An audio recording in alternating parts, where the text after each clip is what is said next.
Hello मेरे प्यारे दोस्तों, कैसे हो आप लोग।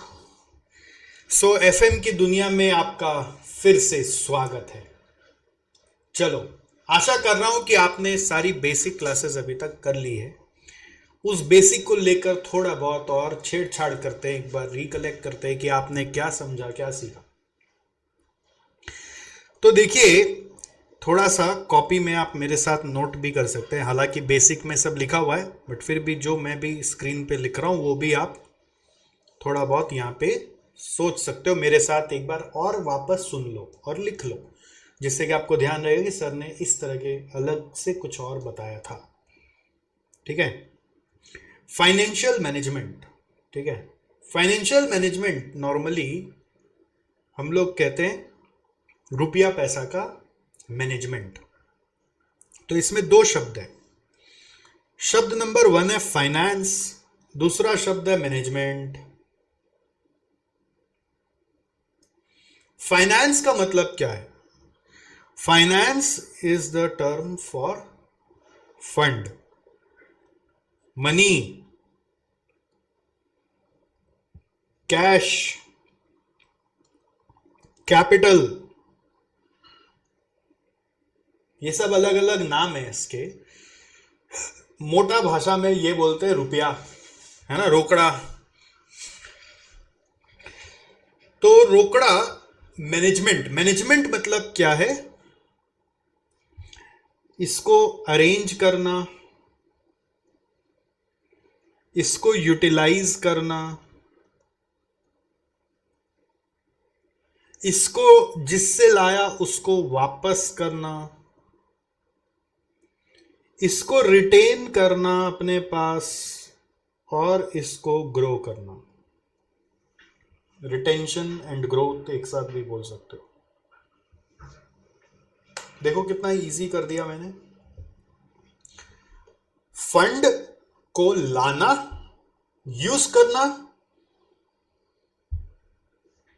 यूज करने के बाद जिनसे लाए उनको वापस देना, डिस्ट्रीब्यूट मतलब मैं बोलना चाह रहा हूं लौटाना, या फिर रख के और बढ़ाना। ये सारा चीज किसके लिए हो रहा है? For a company. किसके लिए हो रहा है? For a company.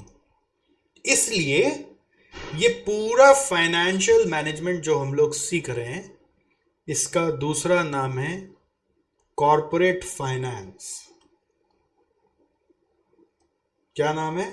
Corporate finance.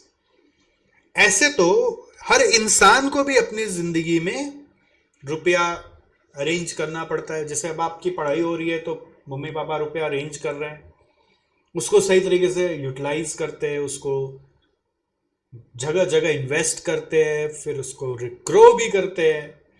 वो इंसान की जिंदगी में भी होता है, इंडिविजुअल कैपेसिटी में। उसको हम लोग पर्सनल फाइनेंस बोलते हैं। क्या बोलते हैं? Personal finance. पर्सनल फाइनेंस एक अलग पढ़ाई है जो अपने कोर्स में नहीं है, अभी इंटरमीडिएट में कोर्स में नहीं है। फाइनल में आओगे तो उस पर्सनल फाइनेंस का कुछ पोर्शन आपको जरूर मिलेगा, बट इंटर में कोर्स में नहीं। इंटर में हम लोग कॉरपोरेट फाइनेंस पढ़ रहे हैं। कॉरपोरेट फाइनेंस मतलब जो भी फाइनेंशियल मैनेजमेंट हो रहा है, सिंस वो कंपनी के लिए हो रहा है, तो देयरफॉर ये सारा फाइनेंशियल मैनेजमेंट कॉरपोरेट फाइनेंस कहलाता है। ठीक है। कॉरपोरेट मींस कंपनी, कंपनी का फाइनेंस। एक कंपनी को स्टार्ट करने के लिए, अगर हम बोलते हैं ना कोई बिजनेस स्टार्ट करना है, तो सबसे पहले हम लोग को क्या चाहिए? आज के ज़माने में बोलते हैं आइडिया चाहिए। आज के ज़माने में बोलते हैं आइडिया चाहिए। पहले करना क्या है? The first thing that you need is idea. पैसे तो आ जाते हैं आइडिया के पीछे, बट पुराना ज़माना में क्या बोलते थे? सबसे पहले धंधा करना है तो पैसा चाहिए। कोई भी चीज़ का धंधा करना है तो पहले पैसा चाहिए। तो पैसा, रुपया जो भी बिजनेस के लिए चाहिए होता है वो फाइनेंस ही है। तो वो आपका खुद का होगा, आपका खुद का पैसा होगा, या फिर आप कहीं और से लेकर आएंगे। तो ये जो कॉरपोरेट फाइनेंस होते हैं, मैं बेसिक से खाली सिनॉप्सिस को थोड़ा सा घुमा रहा हूं एक स्टोरी के माध्यम से। ठीक है।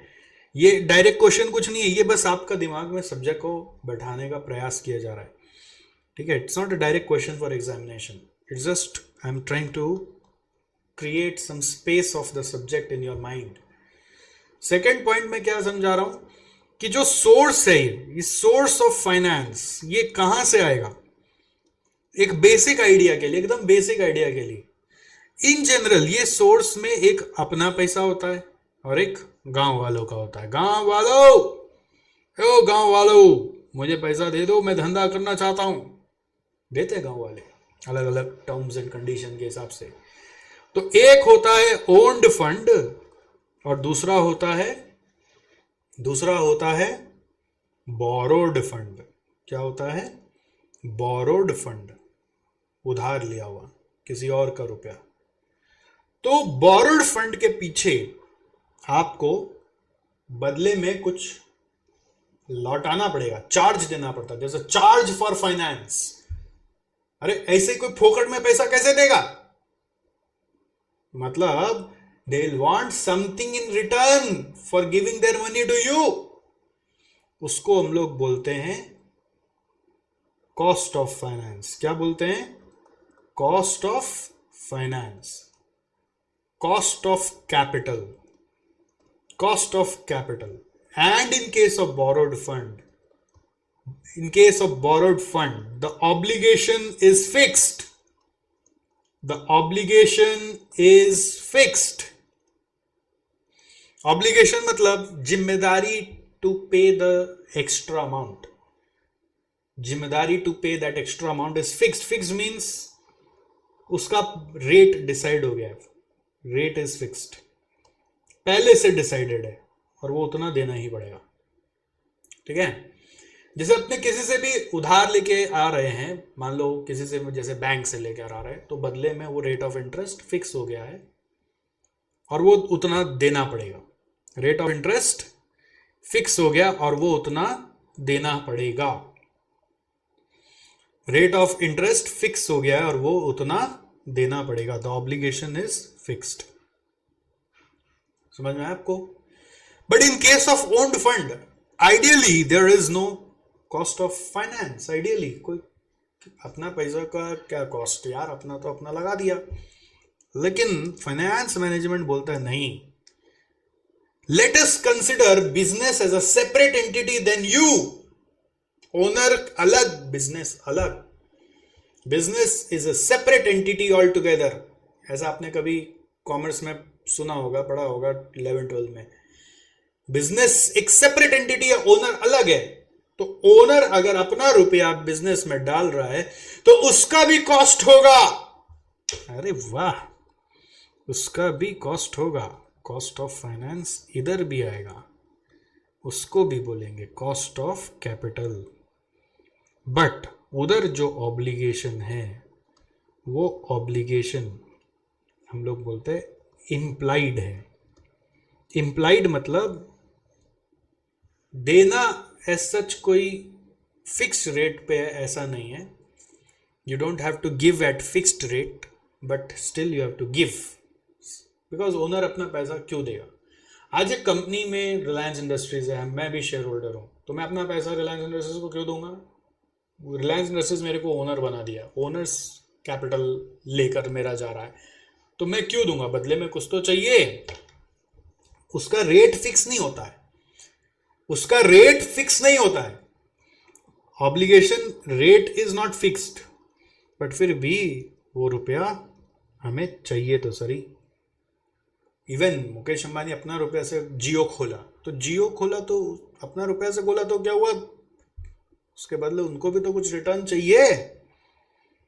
हर सोर्स के पीछे कॉस्ट छुपा हुआ है, ठीक है। ऐसा अकाउंट्स है ना, हम लोग को सोचना अलाउ नहीं करता है। अकाउंट्स बोलता है कि ओनर का पैसा का कोई भी कॉस्ट अकाउंटिंग एंट्री में नहीं घुसेगा। बाहर में देना है तो अकाउंटिंग एंट्री में डाल दो। ओनर का पैसा का कोई भी कॉस्ट काउंटिंग एंट्री में नहीं घुसेगा। बट एफएम बोलता है नहीं, ऐसा कैसे नहीं घुसेगा? तो यहां पर अकाउंट्स और एफएम में थोड़ा सा डिफरेंस आता है, ठीक है। तो एफएम अपने ढंग से सोच के चलता है, एफएम का सोच में ये है कि पैसा है तो पैसा का कॉस्ट है। तो इसलिए एफएम में क्या सोचते हैं कि हर बार जब पैसा आता है, चाहे अपना आओ चाहे कोई बाहर से आओ, उसका कॉस्ट है, तो उस पैसों को लेकर कोई भी बिजनेस करेंगे, कोई भी काम करेंगे, कोई भी चीज लाएंगे, कोई भी नया प्रोडक्ट लॉन्च करेंगे, जो कंपनी का मेन बिजनेस होता है, तो उसमें कम से कम मिनिमम रिटर्न इतना तो उठना चाहिए, जो उसका कॉस्ट है ना, जो बिजनेस का रुपया का कॉस्ट है, वो रुपया का कॉस्ट तो उस बिजनेस को उठा के देना पड़ेगा। तो एफएम क्या बोलता है कि while utilization of fund, ठीक है, minimum returns from any project or business should be the cost of capital used in the business। अच्छा बच्चा लोग, मैं थोड़ा फास्ट लिखता हूं और आप मेरे साथ साथ मैच करने की कोशिश करो। जस्ट इन केस अगर आगे पीछे हो जाता है तो पहले ध्यान देना कि आप सुन लो पूरा, फिर लिख लेना। लिखने के कारण सुनना ना हो, ऐसा ना हो। कभी आपको लगे कि मैं थोड़ा आगे चल गया तो आप मुझे रोक देना बाद में, और फिर बाद में कॉपी कर लेना। पहले मेरा पूरा कंप्लीट हो जाने देना, ठीक है। पहले सुनने पे फोकस करना है रादर देन पहले लिखने पे। कि पहले सर क्या बोल रहे वो तो समझ ले। जैसे मैं यहाँ तक अब लिख दिया, मैं नॉर्मली टाइम दे देता हूँ पूरा चीज़ कंप्लीट करने के बाद कि अब आप लिख लो। जस्ट इन केस ऐसा आपके साथ हो, आप साथ साथ ना लिख पाओ तो अभी मैं जो भी लिखता हूँ ना वो सब आपको कॉपी में एज इट इज़ लिखनी है। अब हो सकता है आपने अभी तक कुछ भी ना लिखा हो, तो कोई नहीं है, आप अभी वीडियो को रोक कर पूरा कॉपी कर लो और फिर आप मेरे साथ साथ लिखो। तो ये थोड़ा सा आपको मेरे साथ पढ़ते पढ़ते जेलअप करना पड़ेगा और वो जेलअप हो जाएगा। ओके,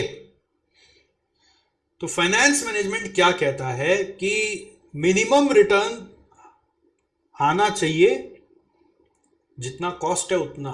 इस तरह का सोच अकाउंट्स वाला नहीं देता है। कॉस्ट सब्जेक्ट पढ़ोगे तो उसका भी मिनिमम रिटर्न का सोच ऐसा नहीं है। एफएम का जो सोच है ना, ये दुनिया में बहुत पॉपुलर हो गया, इसलिए एफएम ज़्यादा इंपॉर्टेंट हो गया कोई भी तरह का डिसीजन मेकिंग करने के लिए। एफएम सब्जेक्ट का इंपॉर्टेंस कहाँ पे आ गया?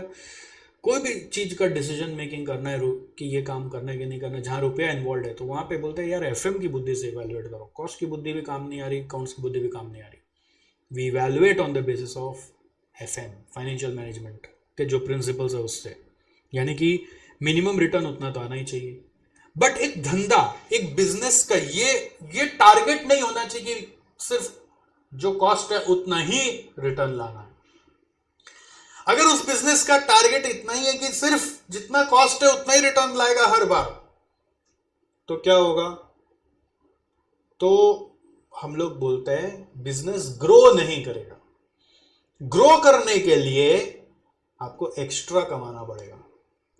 Ideally a business should earn more than its cost, then business अच्छा चल रहा है, फाइनेंशियली हेल्दी है। ठीक है, क्या बोलेंगे? Ideally a project should earn more than its cost, cost से ज्यादा आना चाहिए। अगर कॉस्ट ऑफ कैपिटल कॉस्ट से ज्यादा अर्न कर रहा है, तभी हम बोलते हैं कि वो बिजनेस ग्रो कर रहा है। ठीक है, उस बिजनेस का ग्रोथ तभी हो रहा है जब वो अपने कॉस्ट से ज्यादा कमा रहा है। समझे क्या? Utilization of fund. जब कोई भी बिजनेस अपने कॉस्ट से ज्यादा कमा रहा होगा, तब वो अपने मकसद को पा रहा होगा। हर बिजनेस का फाइनेंशियल मैनेजमेंट के नजर से एक ही मकसद है। ठीक है,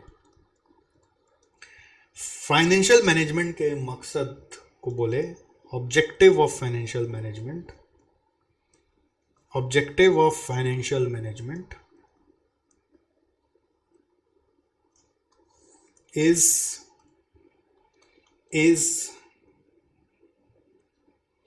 wealth maximization। किसका? Of owners capital, of owners. Owners मतलब बोलते हैं शेयर होल्डर्स। देखो पूरा फाइनेंशियल मैनेजमेंट का जो पढ़ाई है ना वो सिर्फ इसी के इर्द गिर्द घूम रहा है। हमने पैसा लिया बाहर वालों से, बाहर वाले तो फिक्स्ड ऑब्लिगेशन पे आते हैं, उनका रेट फिक्स हुआ हुआ है, उनको वो देना है, और अपने लिए फिर सबसे ज्यादा बचाना है। अपने लिए कोई रेट फिक्स नहीं है, बट अपने आप को रिवॉर्ड करना है, कितना? ज्यादा से ज्यादा। समझ में आया? ज्यादा से ज्यादा रिवॉर्ड करना है, और उस ज्यादा से ज्यादा रिवॉर्ड को ही बोलते हैं वेल्थ मैक्सिमाइजेशन। ठीक है, तो वेल्थ मैक्सिमाइजेशन मतलब वेल्थ क्रिएट कहां से हो रहा है? How the wealth is coming? Wealth starts creating when wealth starts creating when the returns exceeds the cost of doing the business। Business का जो खर्चा है उससे अगर रिटर्न एक्सीड कर रहा है तब ना वेल्थ क्रिएट होगा। और वो बढ़ाते रहना, हर समय देखना कि वो और कैसे बढ़े, और कैसे बढ़े, और कैसे बढ़े। और ये रिटर्न दो तरीके से होता है, एक आज आएगा कल का ठीक नहीं है। जैसे इस साल का कॉस्ट है तो इस साल के लिए रिटर्न ज्यादा से ज्यादा आएगा, बट अगले साल का ठीक नहीं है। तो इस वेल्थ को दो एंगल से देखा गया, एक शॉर्ट टर्म, एक लॉन्ग टर्म। शॉर्ट टर्म में इस वेल्थ को प्रॉफिट बुलाते हैं, लॉन्ग टर्म में वेल्थ को प्रॉफिट नहीं बुलाकर वेल्थ ही बुलाते हैं। In short term the wealth is called as nothing but profit. The wealth is nothing but profit. In short term the wealth is nothing but profit। But हमें profit maximization के लिए काम नहीं करना है। शॉर्ट टर्म में नुकसान हो कोई फर्क नहीं पड़ता, बर्दाश्त करेंगे। लॉन्ग टर्म में फायदा चाहिए। ठीक है, in long term the cumulated profit या एक्यूमुलेटेड प्रॉफिट्स, मोटा पैसा जमा हो गया, मोटा पैसा जमा, इज कॉल्ड एज वेल्थ। पैसा मोटा जमा होना चाहिए कंपनी का खाता में, रिजर्व्स में। अरे बाप रे बाप, आप लोग जो ये सीए की पढ़ाई कर रहे हो ना, देखो बहुत सारे फैमिली के साथ ऐसा होता है कि जब बच्चे पढ़ रहे होते हैं ना तब तक हैंड टू माउथ कंडीशन चल रहा होता है। हैंड टू माउथ कंडीशन मतलब होता है कि जितना खर्चा है परिवार का बस उतना ही उठा पा रहे हैं, परिवार का जितना खर्चा है बस उतना ही उठा पा रहे हैं।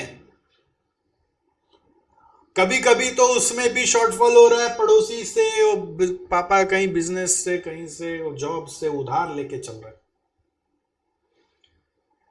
जिस दिन घर में कमाने वाले 3-4 लोग हो जाते हैं ना, जैसे पापा भी कमा रहे, आप भी कमा रहे हो, मम्मी भी कमा रही है, ठीक है, उस दिन क्या होगा? एक की कमाई से या 1.5 की कमाई से घर पूरा चल जाएगा। बाकी 1.5 की कमाई से क्या होगा? 3 जन कमा रहे, अगर सोचो तो बाकी 1.5 जन जो कमा रहे हैं उससे क्या होगा? Return will exceed the cost, है ना? Wealth creation will begin, but is it that the wealth will be created only when you are exceeding the cost?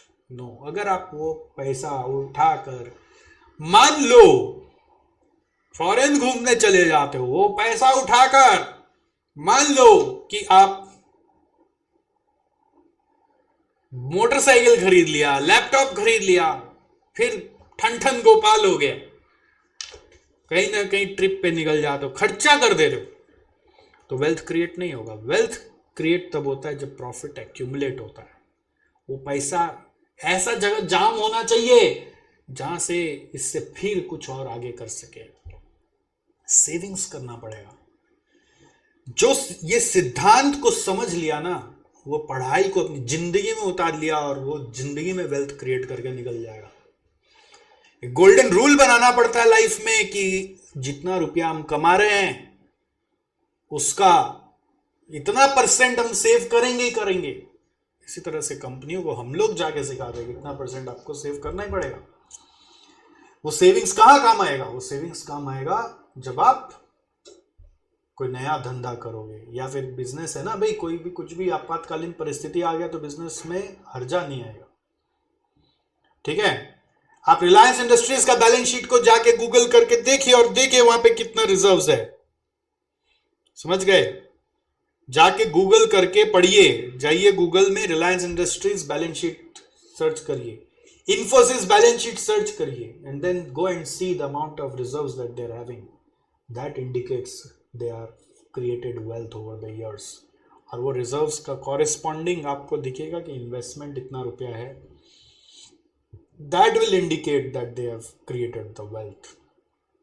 ये वेल्थ क्रिएशन और वेल्थ ग्रो करना, प्रोटेक्शन, ये आपकी जिम्मेदारी है। पूरा का पूरा इंटर में नहीं सिखाया जाएगा, धीरे धीरे सीखोगे पूरा इंटर फाइनल सब मिला जुला के। ठीक है, तो पूरा फाइनेंस मैनेजमेंट का जो ऑब्जेक्टिव है ना, वो एक ही गोल के अराउंड चल रहा है, वेल्थ मैक्सिमाइजेशन के अराउंड। अब इसको करवा पाने के लिए हम लोगों को बेसिक्स का कुछ ट्रेनिंग लेना पड़ता है।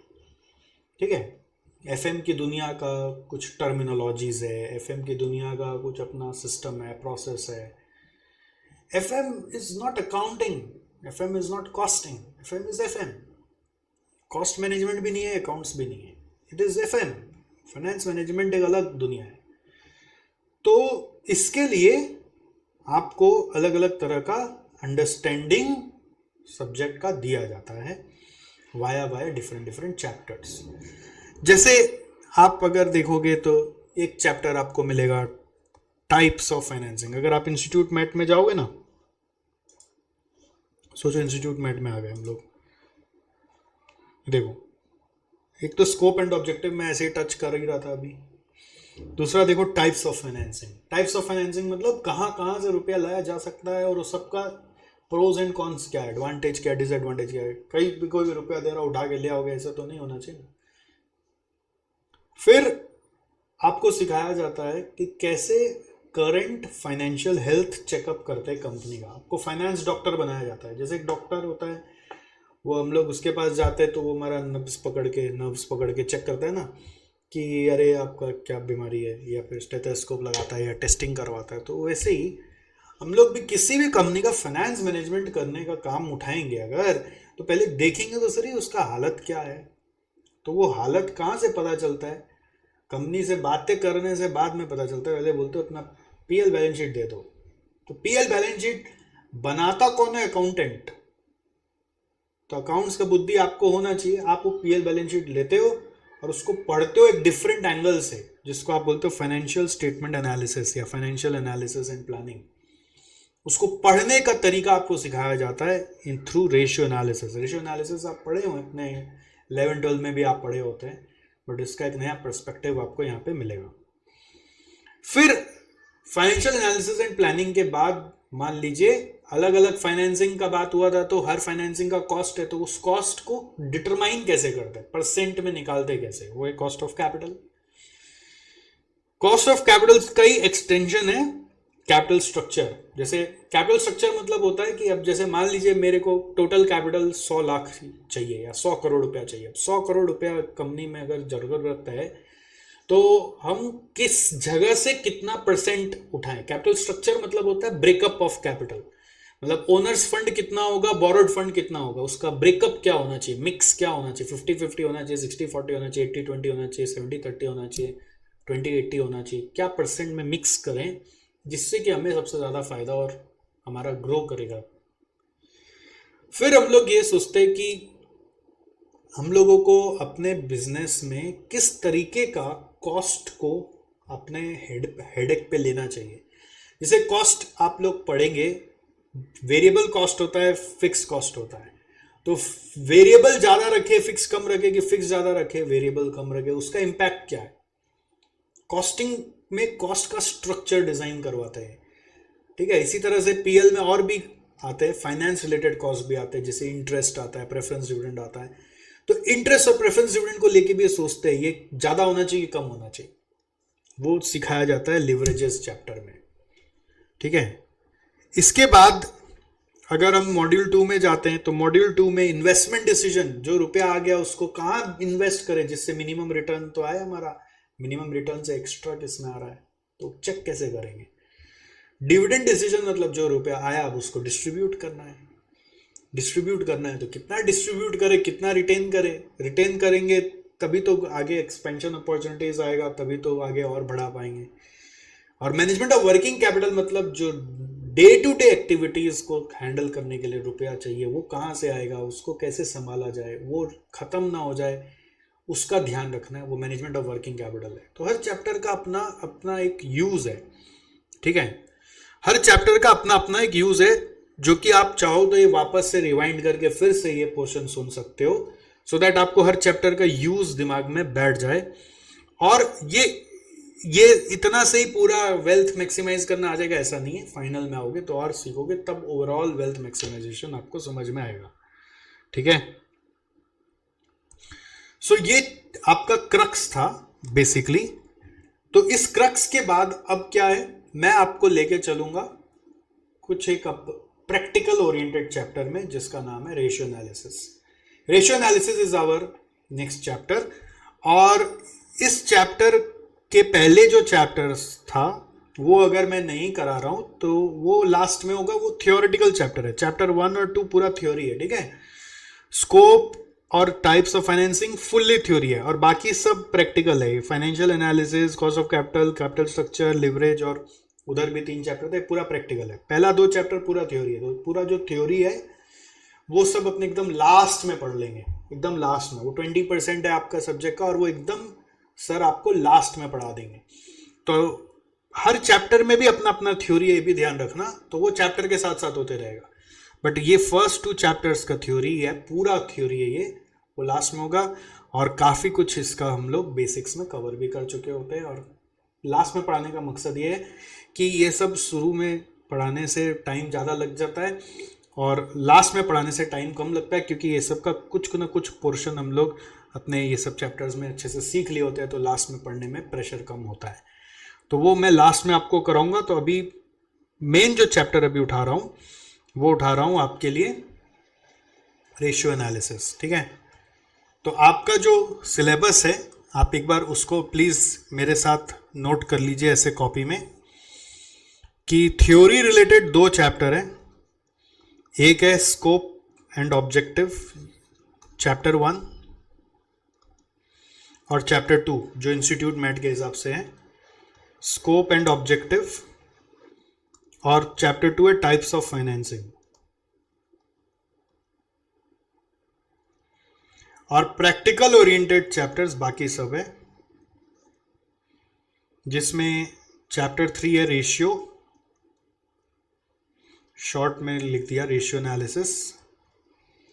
चैप्टर 4 है कॉस्ट ऑफ कैपिटल, शॉर्ट में लिखा COC। चैप्टर 5 है कैपिटल स्ट्रक्चर।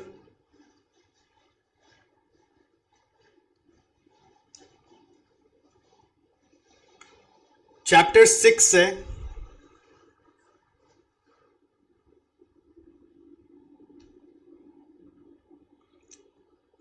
लिवरेज। चैप्टर 7 है कैपिटल बजटिंग, बुलाते हैं हम लोग उसको कैपिटल बजटिंग। उसको इंस्टीट्यूट दूसरा नाम से भी दे देता है, जो नाम आप यहाँ पे देख सकते हो, इन्वेस्टमेंट डिसीजंस, ठीक है। Investment decision is nothing but capital budgeting, investment decisions. Chapter 8 है डिविडेंड डिसीजंस और चैप्टर 9 है working capital management, WCM। Short में लिख लो ना, आप समझ जाओगे, अभी नहीं समझोगे, थोड़ा सा कष्ट होगा, बाद में धीरे धीरे इसको समझ जाओगे, ठीक है। तो आइडिया लग रहा है ना, मैं आपको सब्जेक्ट में अब इंट्रोड्यूस करा रहा हूँ। देखो, कोई नया चीज को तुरंत चैप्टर 1 से पकड़ने से दिक्कत होता है, तो एक सिस्टम से घुसना पड़ता है नया चीज में। बेसिक क्लासेस कर ली, चैप्टर का ओवरव्यू मिल गया, ये आ गया, एक आइडिया मिल गया, वेल्थ मैक्सिमाइजेशन होता है क्या, ये समझ में आ गया आज, है ना।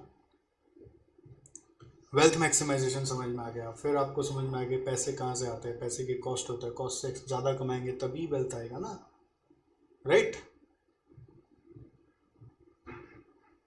चलो, तो नेक्स्ट चैप्टर है अब आपका chapter number 3, ratio analysis as per institute मैट, और मेरे तरफ से पहला chapter which is ratio analysis. आप कॉपी में हेडिंग दीजिए रेशियो एनालिसिस।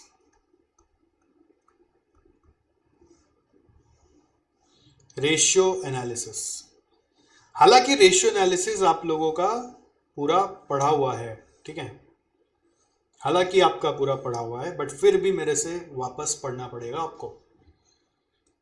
इसमें आओ लिखो, सबसे पहले रेशियो मतलब क्या है, रेशियो का मीनिंग क्या है, what is ratio, what is ratio. अरे तो मैथ्स में बचपन से समझते हुए आ रहे हैं। रेशियो मतलब relationship between two terms, relationship between two terms, relationship between two terms, correct. उसको लिखने का तरीका क्या है, जैसे 2:3, इसको क्या बुलाते हैं, इज टू, ऑलराइट। इसको लिखने का तरीका क्या हो सकता है, 2/3 भी लिख सकते हैं, इसको बुलाते हैं प्रोपोर्शन,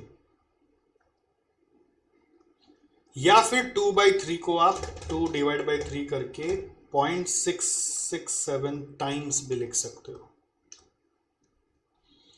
या फिर इसको 66.7% भी लिख सकते हो। ध्यान देना, रेशियो मतलब खाली 2:3 से ही रेशियो होता है ऐसा नहीं, 2/3 भी रेशियो है, 0.667 टाइम्स भी रेशियो, 66.7% को भी रेशियो का ही एक वर्जन समझते हैं। मैथमेटिकली कोई भी दो चीज का रिलेशन बनाना है तो उसको रेशियो बोलते हैं, ठीक है। आप मैथ्स में इसको पढ़ के आए हैं, बट अभी आप एफएम का रेशियो पढ़ने वाले हैं, ऑलराइट। तो एफएम का रेशियो में ये दो टर्म जो है वो आपका पीएल और बैलेंस शीट से ही आएगा। In FM the two numbers are derived from PL and balance sheet, are derived from PL and balance sheet, ठीक है। PL और बैलेंस शीट में काफी सारे नंबर्स होते हैं, उसमें से ही उठाया जाएगा। अब वो कैसा हो सकता है, ऐसा हो सकता है कि 1 फ्रॉम PL, ठीक है, is to another from PL, दोनों PL से हो सकते हैं। जैसे कि एक ले लिया GP, दूसरा ले लिया सेल्स, इसको बोल दिया GP ratio, GP by sales, और बोल दिया GP रेशियो, क्या नाम बोलते हैं इसको, GP रेशियो। ये दोनों PL से ही आ रहे हैं ना। अरे इंटरप्रेट करेंगे, सब सिखाएंगे आपको, ऐसा लेवल पे ले जाएंगे कि आप सोचे नहीं होंगे कि रेशियो से इतना ज्ञान मिलता है। अभी देखो खाली और थोड़ा थोड़ा लिखते चलो मेरे साथ साथ। रिलेशनशिप बिटवीन टू टर्म्स था, तो हमारे एफएम में रिलेशनशिप हमको जो चाहिए हम वही उठाएंगे ना, हम क्यों आदू बादू रिलेशनशिप उठा के आपको समझाएं। सेकंड, वन फ्रॉम पीएल हो सकता है, अनदर फ्रॉम बैलेंस शीट हो सकता है। जैसे एग्जांपल में एक सेल्स ले लिया, दूसरा एसेट्स ले लिया, एसेट्स का टोटल। तो इसको हम लोग क्या बोलेंगे, इसका बोल सकते हैं सेल्स बाय एसेट्स, इसको बोल सकते हैं एसेट टर्नओवर रेशियो। हर एक रेशियो का नाम भी रख दिए हम लोग, इतना ज्यादा यूज्ड है ना, तो एक एक रेशियो का नाम रखा हुआ है।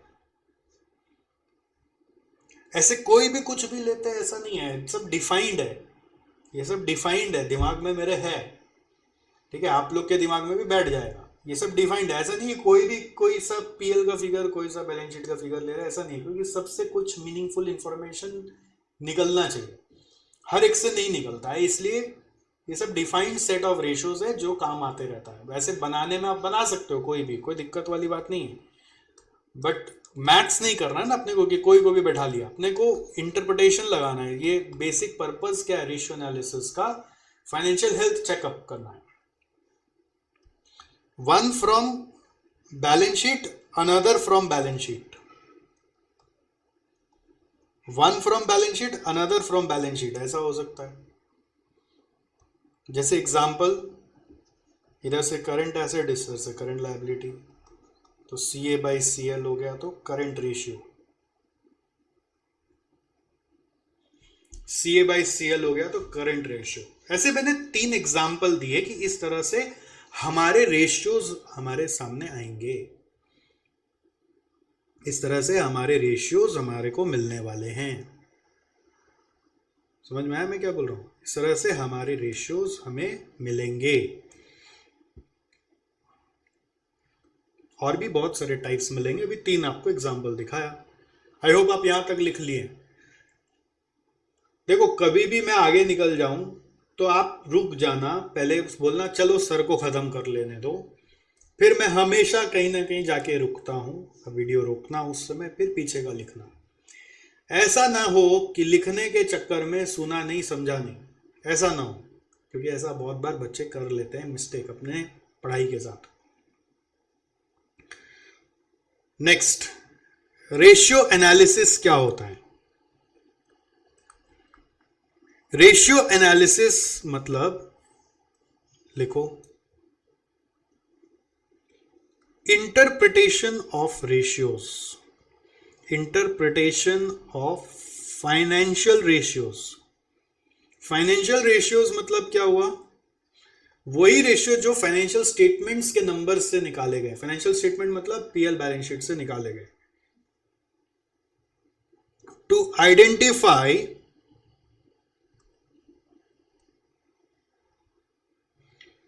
different implications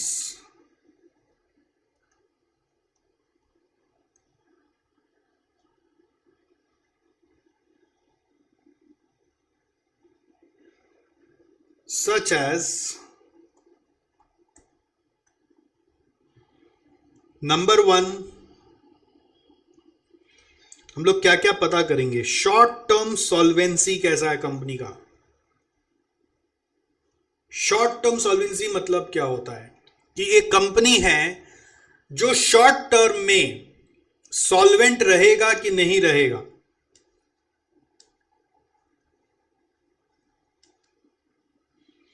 कंपनी है जो शॉर्ट टर्म में सॉल्वेंट रहेगा कि नहीं, सॉल्वेंसी मतलब होता है अपनी जिम्मेदारियों को पूरा कर पाएगा कि नहीं, ability to pay its short term liabilities, ability to pay its short term liabilities. Number 2, long term solvency रहेगा कि नहीं रहेगा, मतलब बहुत इजी, आप अपने आप ही गेस कर लोगे। Ability to pay its long term liabilities, ability to pay its long term liabilities.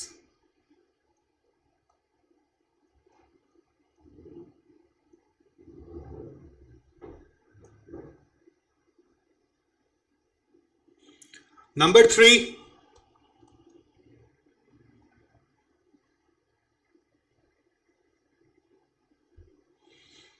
3,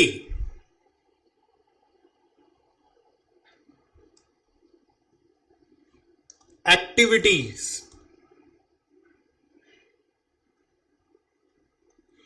activities मतलब जो कंपनी का जो कमाने का एक चक्र होता है कि गुड्स खरीद के लाएगा, रॉ मटेरियल खरीद के लाएगा, फिर प्रोसेस करेगा, फिर उसको फिनिश गुड्स बना लेगा, फिर उसको बेचेगा, फिर बेच के पैसा ले आएगा। ये कंपनी का ना कमाने का चक्र होता है हर कंपनी का। तो उस चक्र को वर्किंग कैपिटल साइकिल भी बोलते हैं। तो वो कितना अच्छे से चल रहा है, ठीक है। Working capital cycle analysis for day to day activities. Day to day activities जैसे आपका दिन भर का एक चक्र है ना, सुबह उठना है, नहाना धोना है, पढ़ने बैठना है, फिर पढ़ना है, फिर पढ़ना है, फिर पढ़ना है, फिर होमवर्क करना है, फिर रिविजन करना है, फिर खाना पीना है, सो जाना है।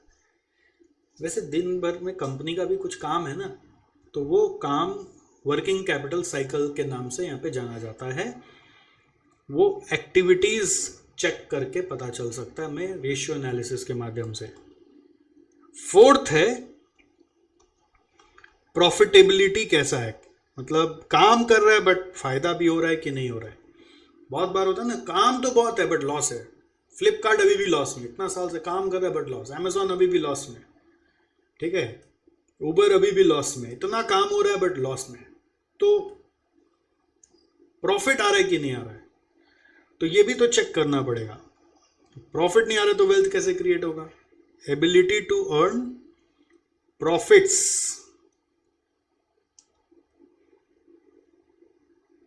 On capital invested.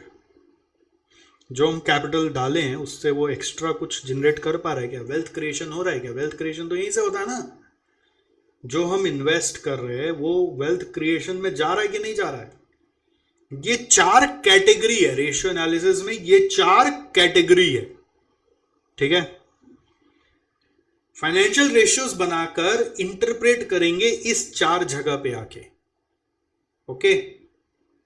अब ये 4 चीज हम सिखाएंगे आपको कैसे होगा एक एक करके।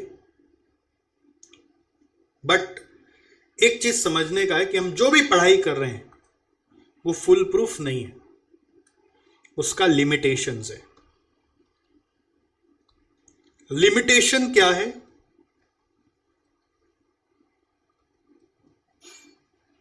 वो लिखो। हम जो भी पढ़ाई कर रहे हैं उसका कुछ लिमिटेशंस है। लिमिटेशन क्या है, नंबर 1, फर्स्ट लिमिटेशन,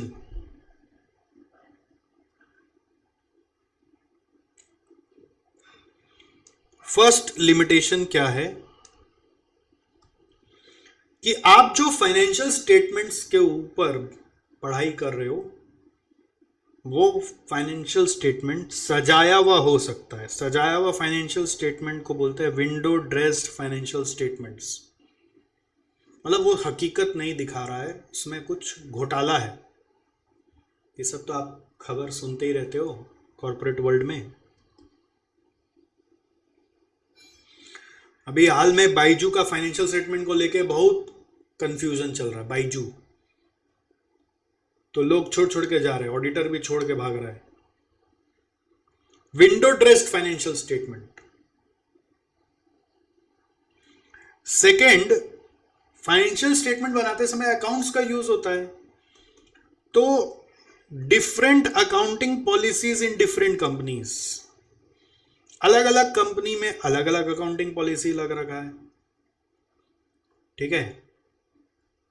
तो कभी कभी आप जो रेशियो लगा रहे हो ना, तो वो रेशियो को हम इंटरप्रेट करते समय दूसरा कंपनी का रेशियो से कंपेयर करते हैं।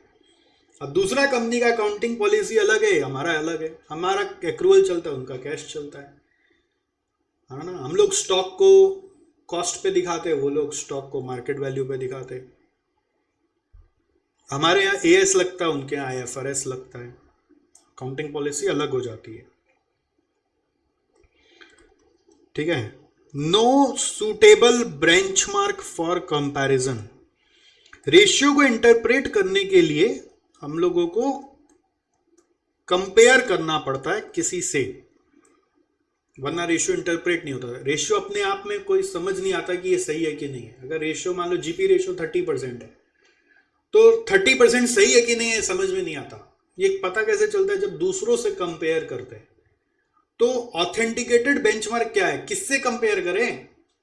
अपने आप को अपने पिछले साल से कंपेयर करें, या फिर आप किसी और से कंपेयर करें, तो उसका क्या परिस्थिति है उसका अप्लाई होगा, जरूरी नहीं है।